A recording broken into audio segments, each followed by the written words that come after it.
When the enemies of Judah and Benjamin heard that the exiles were building a temple for the Lord, the God of Israel, they came to Zerubbabel and to the heads of the families and said, "Let us help you build because, like you, we seek your God, and have been sacrificing to him since the time of Esarhaddon king of Assyria, who brought us here." But Zerubbabel, Joshua and the rest of the heads of the families of Israel answered, "You have no part with us in building a temple to our God. We alone will build it for the Lord, the God of Israel, as King Cyrus, the king of Persia, commanded us." Then the peoples around them set out to discourage the people of Judah and make them afraid to go on building. They bribed officials to work against them and frustrate their plans during the entire reign of Cyrus king of Persia, and down to the reign of Darius king of Persia. At the beginning of the reign of Xerxes, they lodged an accusation against the people of Judah and Jerusalem.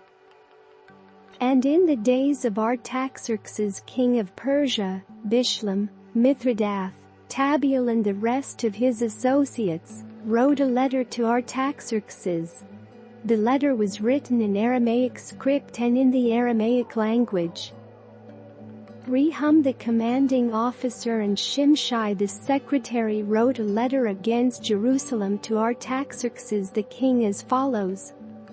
Rehum the commanding officer and Shimshai the secretary, together with the rest of their associates the judges, officials and administrators over the people from Persia, Uruk and Babylon, the Elamites of Susa, and the other people whom the great and honorable Ashurbanipal deported and settled in the city of Samaria and elsewhere in Trans-Euphrates.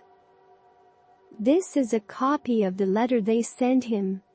To King Artaxerxes, from your servants in Trans-Euphrates. The king should know that the people who came up to us from you have gone to Jerusalem and are rebuilding that rebellious and wicked city. They are restoring the walls and repairing the foundations. Furthermore, the king should know that if this city is built and its walls are restored, no more taxes, tribute or duty will be paid, and eventually the royal revenues will suffer. Now since we are under obligation to the palace and it is not proper for us to see the king dishonored, we are sending this message to inform the king, so that a search may be made in the archives of your predecessors. In these records you will find that this city is a rebellious city, troublesome to kings and provinces, a place with a long history of sedition. That is why this city was destroyed. We inform the king that if this city is built and its walls are restored, you will be left with nothing in Trans-Euphrates. The king sent this reply to Rehum the commanding officer, Shimshai the secretary and the rest of their associates living in Samaria and elsewhere in Trans-Euphrates. Greetings. The letter you sent us has been read and translated in my presence. I issued an order and a search was made, and it was found that this city has a long history of revolt against kings, and has been a place of rebellion and sedition. Jerusalem has had powerful kings ruling over the whole of Trans-Euphrates, and taxes, tribute and duty were paid to them.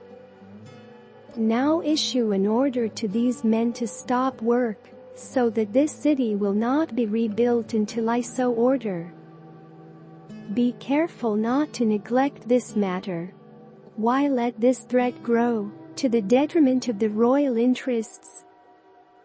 As soon as the copy of the letter of King Artaxerxes was read to Rehum and Shimshai the secretary and their associates, they went immediately to the Jews in Jerusalem, and compelled them by force to stop.